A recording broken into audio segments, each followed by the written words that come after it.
Hello students, मैं पवन कुमार और आप देख रहे हैं आपका अपना YouTube channel leaks of study. और आज का हमारा टॉपिक रहेगा चारगाफ का अनुपात और सेंट्रल डोगमा थ्योरी। ठीक है, तो उसके बारे में हम शुरू करते हैं। देखते भाई चारगाफ ने क्या बातें की थी डीएनए के बारे में और क्या नहीं की थी। एक छोटी सी क्लास रहेगी, ज्यादा लंबी क्लास नहीं खींचेंगे आज। तो अगर आपको अच्छा लग रहा है, आप कंटिन्यू क्लास ले रहे हो, तो चैनल को सब्सक्राइब कर लो और शेयर करना न भूलें। तो आज हम लोग बात कर रहे हैं चारगाफ के बारे में। भाई चारगाफ ने क्या कहा था डीएनए के बारे में, कौन सा अनुपात बताया था, उसके बारे में हम लोग बातचीत करेंगे। चारगाफ का अनुपात क्या होता है, तो हम लोग क्या पढ़ने वाले हैं। हमारी आज हेडिंग रहेगी चारगाफ का अनुपात। चारगाफ का अनुपात, ये हमारी हेडिंग रहेगी। ठीक है, चारगाफ ने क्या बताया था। चारगाफ से पहले मैं बता दूं कि जो डीएनए होता है उसके अंदर क्या पाए जाते हैं, नाइट्रोजनी क्षारक पाए जाते हैं। क्या पाए जाते हैं, नाइट्रोजनी क्षारक पाए जाते हैं। और नाइट्रोजनी क्षारक कितने प्रकार के होते हैं, ये नाइट्रोजनी क्षारक दो प्रकार के होते हैं। एक तो मैंने आपको पढ़ा रखा है प्यूरिन, जिसने भाई आज पहली बार जो क्लास ले रहा है वो पीछे की क्लास अटेंड कर ले। पीछे मैंने चैप्टर करवा दिए, बेसिक जितना था वो पूरा करवा दिए। और दूसरा होता है पायरिडीन्स या पिरिमिडिन्स भी बोलते हैं ना, पायरिडीन्स। ठीक है, और प्यूरिन जो क्षारक होते हैं उनके अंदर दो आते हैं, ए और जी, एडेनिन और ग्वानिन। और जो आपका पायरिडीन्स होता है इसके अंदर तीन आते हैं, सी, यू और टी। ठीक है, साइटोसिन, यूरेसिल और थायमिन। तो चारगाफ ने इन्हीं नाइट्रोजनी क्षारकों के बारे में दो चार बातें बताई थी, एक अनुपात प्रस्तुत किया था। उस अनुपात के बारे में आज हम लोग पढ़ने वाले। जो आपका चारगाफ था इसने बताया था कि एडेनिन की जो मात्रा होती है, एडेनिन की मात्रा किसके बराबर होती है, थायमिन के बराबर होती है। थायमिन के बराबर होती है। एडेनिन की मात्रा किसके बराबर होती है, थायमिन के बराबर होती है। मतलब ए बराबर क्या बता दिया इसने, टी बता दिया कि ए के बराबर कौन है, टी होता है। ठीक है, उसी प्रकार ग्वानिन की मात्रा, चारगाफ ने बताया कि एडेनिन की मात्रा थायमिन के बराबर होती है तथा ग्वानिन की मात्रा साइटोसिन के बराबर होती है। क्यों होती है वो भी रीजन बताता हूं मैं। ग्वानिन की मात्रा साइटोसिन के बराबर होती है, मतलब G बराबर C होता है। ये बताया था चारगाफ ने कि एडेनिन की मात्रा थायमिन के बराबर होती है और जो ग्वानिन होता है ग्वानिन की मात्रा साइटोसिन के बराबर होती है। और क्या बताया था इसने, ये बताया था। ठीक है ना, और क्यों बताया था भाई, बराबर क्यों होती है, क्यों मैंने कल आपको स्ट्रक्चर बना के बताई थी और उसमें मैंने बताया था जो ग्वानिन है ट्रिपल बंध से किससे जुड़ा होता है, साइटोसिन से जुड़ा होता है। ठीक है, वैसे एडेनिन डबल हाइड्रोजन बंध से किससे जुड़ा होता है, थायमिन से जुड़ा होता है। मतलब जहां पे एडेनिन आएगा वहां पे थायमिन जरूर और जरूर आएगा, और जहां पे ग्वानिन आएगा वहां पे साइटोसिन जरूर और जरूर आएगा। इसलिए क्या बता दिया इसने कि जो ग्वानिन होती है उसकी मात्रा साइटोसिन के बराबर होती है और एडेनिन की मात्रा थायमिन के बराबर होती है। फिर देखते देखो इसने अनुपात क्या दिया था। इसने ये बोला कि अगर हम लोग क्या ले ले, ए और टी का अनुपात ले ले, ए बटा टी। भाई हम लोगों ने देखा ए बराबर क्या है, टी है, तो ए बटा टी का मतलब क्या हो गया, ए बटा ए। भाई जब किसी सेम संख्या में सेम संख्या का भाग देते हैं तो क्या आता है, एक प्राप्त होता है। कितना प्राप्त होता है, एक प्राप्त होता है। तो इसी प्रकार यहाँ पे क्या आ जाएगा, ए बटा टी बराबर एक आ जाएगा। हम इसे समीकरण नंबर एक दे देते, क्या दे देते हैं, समीकरण नंबर एक दे देते। उसी प्रकार इसने लिया ग्वानिन और साइटोसिन का अनुपात लिया, तो वही बात आ गई भाई, जी बटा जी लिख दो। मतलब कि नीचे सी है, सी के क्या बराबर है, सी जी के बराबर, तो सी का मान भी क्या रख देंगे, जी रख देंगे। तो जी बटा जी आएगा, मतलब एक आएगा इसका भी मान। ठीक है, तो ग्वानिन की मात्रा भी किसके बराबर होती है, एक के बराबर होती है। ठीक है, इसको हम लोग दे देते हैं समीकरण नंबर दो। तो फिर मैं बोलता हूं समीकरण नंबर एक व दो से।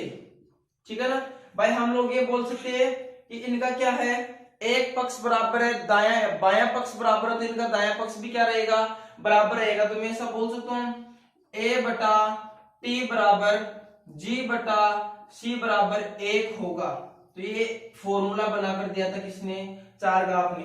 चारगाफ ने बताया कि जो एडेनिन होता है, एडेनिन की मात्रा थायमिन के बराबर होती है तथा ग्वानिन की मात्रा साइटोसिन के बराबर होती है। फिर इसने बताया कि अगर हम लोग इनका अनुपात लेते हैं, किनका, एडेनिन और थायमिन का अनुपात लेते हैं तो हमें 1 प्राप्त होता है, और ग्वानिन और साइटोसिन का अनुपात लेते हैं तो हमें 1 प्राप्त होता है। क्यों होता है, क्योंकि जी के बराबर क्या है, सी है। तो यहाँ पे सी की जगह पे भी हम क्या लिख देंगे, जी लिख देंगे। तो सेम संख्या में सेम संख्या का भाग देते हैं तो क्या आता है, 1 आता है। ठीक है ना।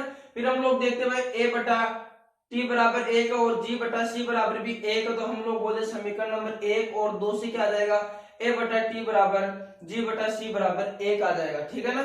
चाहे समीकरण नंबर 2 तो दे दो। ठीक है। फिर हम लोग क्वेश्चन करते हैं भाई, चारगाफ अनुपात तो सर आपने बता दिया, पर इस पे क्वेश्चन कैसे बनते हैं, तो क्वेश्चन में आपको बता देता हूँ। क्वेश्चन कुछ इस तरीके से बनते हैं भाई, इसको इधर रहने दो, इधर कर लेते हैं हम लोग क्वेश्चन। क्वेश्चन इस पर कुछ इस तरीके से बनते हैं कि किसी जीव की कोशिका में, ठीक है, किसी की जीव की कोशिका में उपस्थित, किसी जीव की कोशिका में उपस्थित डीएनए में साइटोसिन की मात्रा, सी की मात्रा, साइटोसिन की मात्रा 30% है तो, ठीक है, किसी जीव की कोशिका में उपस्थित डीएनए में साइटोसिन की मात्रा 30% है तो एडेनिन की मात्रा ज्ञात कीजिए। एडेनिन की मात्रा ज्ञात कीजिए। तो इस क्वेश्चन को हम लोग कैसे करेंगे, देखो इसने दिया है 30%, तो सबसे पहले दिमाग ये लगाओ कि हम लोग देखें 100% क्या होगा, 100% क्या होगा, 100% ये होगा नहीं होगा भाई, ए प्लस टी प्लस जी प्लस सी बराबर क्या होगा, 100% होगा भाई। अकेले का 30 है तो सभी को मिलाकर कितना हो जाएगा, 100 हो जाएगा। ए प्लस टी प्लस जी प्लस सी बराबर कितना हो जाएगा, 100% हो जाएगा। अकेले का 30% है। फिर हम लोगों को दे रखा है सी बराबर कितना है, 30% है। ठीक है ना। साइटोसिन की मात्रा कितनी दे रखी है, 30% दे रखी है। तो मैं आपको बता दूं, चूंकि हमें मालूम है जी बराबर क्या होता है, सी होता है, बराबर कितना दे दिया हमें, 30% दे दिया, मतलब जी का मान भी कितना हो गया, 30% हो गया। तो मैं यहां पे ऐसे कर लू, ए प्लस टी प्लस सी बराबर 100%, क्योंकि देखो सी के जी के बराबर क्या होता है, सी होता है। ठीक है। तो हम लोग क्या करते हैं, ए प्लस टी प्लस इसका मान कितना दे रखा है 30%, या 30 प्लस 30 बराबर कितना है 100% है। ठीक है। वैसे ही हमें ये भी मालूम है, क्या मालूम है कि ए के बराबर क्या होता है, टी होता है। ए के बराबर क्या होता है, टी होता है। तो हमें पूछा किसका है, एडेनिन का मान पूछा, तो हम टी को गायब कर देंगे, टी की जगह पे हम लोग क्या रख लेंगे, ए रख लेंगे। तो हम लोग ऐसे कर सकते हैं, ए प्लस 60 बराबर 100%, भाई 60%, ए प्लस 60% बराबर 100% हो गया। तो इसको ऐसे कर सकते हैं, 2a प्लस 60% बराबर 100%। तो 2a बराबर, ये इधर प्लस का था, उधर जाके कितना हो जाएगा, माइनस का हो जाएगा। तो 100 माइनस 60 बराबर कितना आ गया, 2a बराबर कितना आया, 2a बराबर हमारे पास आ गया 40%। ठीक है ना। तो हमें a का मान चाहिए, a का मान कितना होगा, 40/2 बराबर 20%। अगर किसी जीव की कोशिका में उपस्थित डीएनए में साइटोसिन की मात्रा 30% है तो एडेनिन की मात्रा ज्ञात कीजिए। तो हम लोग इस तरीके से ज्ञात कर सकते हैं। ठीक है। ये बात की थी किसने, चारगाफ ने। चारगाफ ने क्या बताया था, जो नाइट्रोजनी क्षारक होते हैं, प्यूरिन और पिरिमिडिन्स होते हैं, उनके बीच में संबंध बताया था। संबंध ये बताया था, क्या संबंध बताया था, कि जो एडेनिन की मात्रा होती है वो तो हमेशा और हमेशा थायमिन के बराबर होगी, और जो ग्वानिन की मात्रा होती है वो हमेशा और हमेशा साइटोसिन के बराबर होगी। ठीक है। तो हम लोग देखते हैं, हम लोगों ने देखा कि एडेनिन की मात्रा थायमिन के बराबर कर दी और ग्वानिन की मात्रा साइटोसिन के बराबर कर दी। अब देखो क्या होता है, फिर हम लोग क्या लेते हैं, ए और टी का अनुपात लेते हैं। तो ए बटा टी बराबर हमें क्या प्राप्त होता है, 1 प्राप्त होता है। सर ए कैसे आ गया, क्योंकि टी भी क्या है, ए ही है। चाहे ए की जगह चाहे टी रख दो, चाहे टी की जगह ए रख दो, दोनों सेम है। सेम संख्या में सेम संख्या का भाग देते हैं तो कितना आता है, 1 आता है। इसीलिए हम लोग क्या बोल देंगे कि a बटा टी बराबर 1, उसी प्रकार g बटा c बराबर 1। इसको समीकरण नंबर 1 दिया, इसको 2 दिया, तो 1 और 2 से क्या हो जाता है, a बटा टी बराबर g बटा c बराबर 1 हो जाता है। फिर हम लोगों ने क्या किया, इक्वेशन किया कि किसी जीव की कोशिका में उपस्थित डीएनए में साइटोसिन की मात्रा 30% है तो एडेनिन की मात्रा कितनी होगी, ठीक है ना। तो उसको हम लोगों ने कुछ इस तरीके से हम लोग सोल्व कर सकते हैं कि चारों को मिलाकर कितना होना चाहिए, 100% होना चाहिए। फिर इसके अंदर क्या करना है, इसकी कैलकुलेशन करना है और इसका आंसर निकालना। तो इस तरीके का अगर क्वेश्चन एग्जाम में आ जाए तो आप लोग आसानी से कर सकते हो। उसके बाद में हम लोगों ने, मैंने बताया था आपको कि एक तो चार घात के अनुपात के बारे में पढ़ेंगे, दूसरा पढ़ेंगे हम लोग सेंट्रल डोग्मा थ्योरी, ठीक है ना। तो सेंट्रल डोग्मा थ्योरी क्या होती है उसके बारे में हम लोग देख लेते हैं। सेंट्रल डोग्मा थ्योरी या फिर इसे केंद्रीय सिद्धांत हिंदी में बोलते हैं। सेंट्रल डोग्मा थ्योरी हिंदी में बोलेंगे हम लोग इसको केंद्रीय सिद्धांत, ठीक है। इधर देखना, टॉपिक क्या हो जाता है हमारा, सेंट्रल डोग्मा थ्योरी या फिर केंद्रीय सिद्धांत। केंद्रीय सिद्धांत ये दी थी, जो सेंट्रल डोग्मा थ्योरी है उसके बारे में सबसे पहले फ्रांसीसी क्रिक ने बताया था। किसने बताया था, फ्रांसीसी क्रिक ने बताया था। क्रिक ने सन 1958 में बताया था, ठीक है। जो सेंट्रल डोग्मा थ्योरी होती है फिर केंद्रीय सिद्धांत होता है, उसके बारे में सबसे पहले किसने बताया था, फ्रांसीसी क्रिक ने सन 1958 में बताया था। और क्या बताया था, इसने ये बताया था जो आनुवांशिक पदार्थ होते हैं, आनुवांशिक पदार्थ कौन से, आपका जो डीएनए हो गया, आरएनए हो गया और प्रोटीन हो गए, ठीक है ना। आनुवांशिक पदार्थों में, ठीक है, जो आनुवांशिक सूचनाएं होती है, आनुवांशिक सूचनाओं का प्रवाह है। आनुवांशिक पदार्थों में आनुवांशिक सूचनाओं का प्रवाह है एक दिशीय होता है। कैसा होता है, एक दिशीय होता है। सर एक दिशीय का मतलब क्या हो गया, एक दिशीय का मतलब भाई एक साइड में जाएगा, वापस नहीं आएगा, किसी दूसरी दिशा में नहीं जाएगा। भाई इस तरफ जा रहा है तो इसी तरफ जाता रहेगा। तो मैं बताता हूं आपको, देखो कैसे होता है एक दिशीय। डीएनए से कौन बनेगा, हमेशा और हमेशा आरएनए बनेगा। कौन बनेगा, डीएनए से हमेशा और हमेशा आरएनए बनेगा। बट डीएनए के पास जो भी आनुवांशिक सूचनाएं होगी वो किस में जाएगी, आरएनए में जाएगी। किस में बदलेगी, आरएनए में बदलेगी, ठीक है ना। तो देखो डीएनए से आरएनए बनने की क्रिया को हम लोग बोलते हैं अनुलेखन। क्या बोलते हैं, अनुलेखन, ठीक है। डीएनए से आरएनए बनने की क्रिया को हम लोग बोलते हैं अनुलेखन। उसके बाद में इसको इंग्लिश में बोल देते हैं ट्रांसक्रिप्शन। ट्रांसक्रिप्शन। डीएनए से आरएनए बनना क्या कहलाता है, अनुलेखन कहलाता है। और डीएनए से कौन सा आरएनए तीनों प्रकार के बनेंगे, आगे बताऊंगा कि आरएनए कौन कौन से होते हैं ना। और आरएनए से हमेशा और हमेशा क्या बनेगी, प्रोटीन बनेगी। कौन बनेगी, प्रोटीन बनेगी, ठीक है। तो इस तरीके से क्या बताया था, फ्रांसीसी क्रिक ने बताया था कि डीएनए से हमेशा आरएनए बनेगा और आरएनए से प्रोटीन बनेगी। आनुवांशिक सूचनाओं का प्रवाह हमेशा और हमेशा एक दिशीय होता है। डीएनए से आरएनए बनने की क्रिया को अनुलेखन या ट्रांसक्रिप्शन कहते हैं, ठीक है ना। वैसे ही आरएनए से प्रोटीन बनने की क्रिया को हम लोग बोलते हैं हिंदी में अनुवादन। हिंदी में क्या बोलेंगे, अनुवादन बोलेंगे। और इंग्लिश में हम लोग बोल देंगे इसको ट्रांसलेशन। ट्रांसलेशन, ठीक है।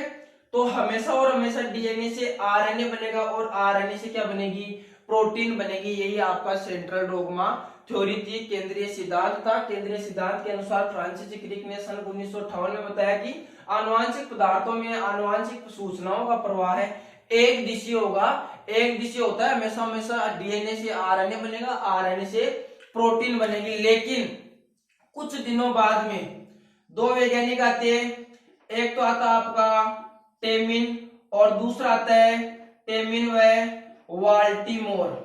टेमिन व वाल्टीमोर, ठीक है ना। वैज्ञानिकों का नाम याद कर लेना, टेमिन व वाल्टीमोर। इन्होंने क्या देखा, इन्होंने इसके अंदर जो आरएनए पश्चय विषाणु होता है, आरएनए पश्चय विषाणु, उसके अंदर इन्होंने क्या देखा, आरएनए पश्चय विषाणु या आरएनए रिट्रोवायरस, ठीक है ना, एसएसआरएनए रिट्रोवायरस। इसके अंदर इन्होंने क्या देखा, इन्होंने देखा कि ये क्या करता है, कभी कभी आरएनए से क्या बना देता है, डीएनए बना देता है। आरएनए से क्या बना देता है, डीएनए बना देता है। और आरएनए से डीएनए बनना, आरएनए से क्या बनना, डीएनए बनना क्या कहलाता है, रिवर्स ट्रांसक्रिप्शन। रिवर्स ट्रांसक्रिप्शन कहलाता है। आरएनए से डीएनए बनना रिवर्स ट्रांसक्रिप्शन कहलाता है। भाई डीएनए से आरएनए बनना ट्रांसक्रिप्शन होता है, तो वैसे आरएनए से अगर डीएनए बनेगा तो क्या हो जाएगा, रिवर्स ट्रांसक्रिप्शन हो जाएगा। देखो कैसे होगा, डीएनए से हमेशा और हमेशा कौन सा बनता है, सेंट्रल डॉगमा थ्योरी के अकॉर्डिंग आरएनए बनता है। डीएनए से कौन बनता है, आरएनए बनता है। और आरएनए से कौन बनेगी, प्रोटीन बनेगी। आरएनए से कौन बनेगी, प्रोटीन बनेगी। लेकिन ठीक है, जो पश्चय विषाणु है, आरएनए पश्चय विषाणु, तो उसकी कंडीशन में क्या हो जाता है, आरएनए से भी कभी कभी डीएनए बनता है। किसके अंदर, पश्चय विषाणु के अंदर या फिर रिट्रोवायरस के अंदर क्या बनता है, आरएनए से डीएनए बनता है। देखो डीएनए से आरएनए बनना तो क्या कहलाता है, ट्रांसक्रिप्शन। और आरएनए से डीएनए बनना क्या कहलाएगा, रिवर्स ट्रांसक्रिप्शन, ठीक है ना। अनुलेखन, और ये हो जाएगा पश्चय अनुलेखन। और आरएनए से हमेशा और हमेशा क्या बनेगी, प्रोटीन बनेगी। प्रोटीन से कभी भी आरएनए नहीं बनता। तो आरएनए से प्रोटीन बनने को हम लोग क्या बोलते हैं, अनुवादन बोलते हैं। क्या बोलते हैं, अनुवादन बोलते हैं या ट्रांसलेशन बोलते हैं। आई होप कि आपको जो मैं बता रहा हूं सारा का सारा समझ में आया है, ठीक है ना। कोई भी टॉपिक ऐसा नहीं होगा जो आपके समझ में नहीं आया, ठीक है। हम लोगों ने बात की आज चार घाव अनुपात के बारे में, और फिर हम लोगों ने बात की सेंट्रल डॉगमा थ्योरी के बारे में। सेंट्रल डॉगमा थ्योरी में क्या कहते हैं, फ्रांसिस क्रिक ने बताया कि सन 1958 में बताया कि जो आनुवांशिक पदार्थ होते हैं उनमें आनुवांशिक सूचनाओं का प्रवाह कैसा होता है, एक दिशा होता है। डीएनए से आरएनए बनेगा और आरएनए से कौन बनेगी, प्रोटीन बनेगी। वैसे ही ठीक है ना, जो टेमिन और वाल्टीमोर थे, उन्होंने वो क्या कर रहे थे, पश्चय विषाणु पर प्रयोग कर रहे थे। और उन्होंने देखा कि कभी कभी आरएनए से क्या बन जाता है, डीएनए बन जाता है। इस क्रिया को हम लोग बोलते हैं रिवर्स ट्रांसक्रिप्शन। तो एग्जाम में क्वेश्चन आता है, रिवर्स ट्रांसक्रिप्शन की खोज किसने की थी, तो खोज की थी टेमिन व वाल्टीमोर ने। रिवर्स ट्रांसक्रिप्शन क्या है कि कभी कभी क्या होता है, पश्चय विषाणुओं के केस में, पश्चय विषाणुओं की केस में क्या होता है, जो आरएनए से कभी कभी क्या बन जाता है, डीएनए बन जाता है। वो क्या कहलाएगा, आपका रिवर्स ट्रांसक्रिप्शन कहलाएगा। आई होप आप लोग समझे होंगे जो भी मैं बताना चाहता हूं। बाकी बातें हम करेंगे अगले वीडियो के अंदर। जय हिंद, जय भारत। अगर वीडियो अच्छा लगा हो तो लाइक और सब्सक्राइब करना न भूले, और ज्यादा से ज्यादा क्लास को शेयर करें ताकि आप ही लोगों की तरह और भी बच्चे बेनिफिट इसका ले सकें। Thank you.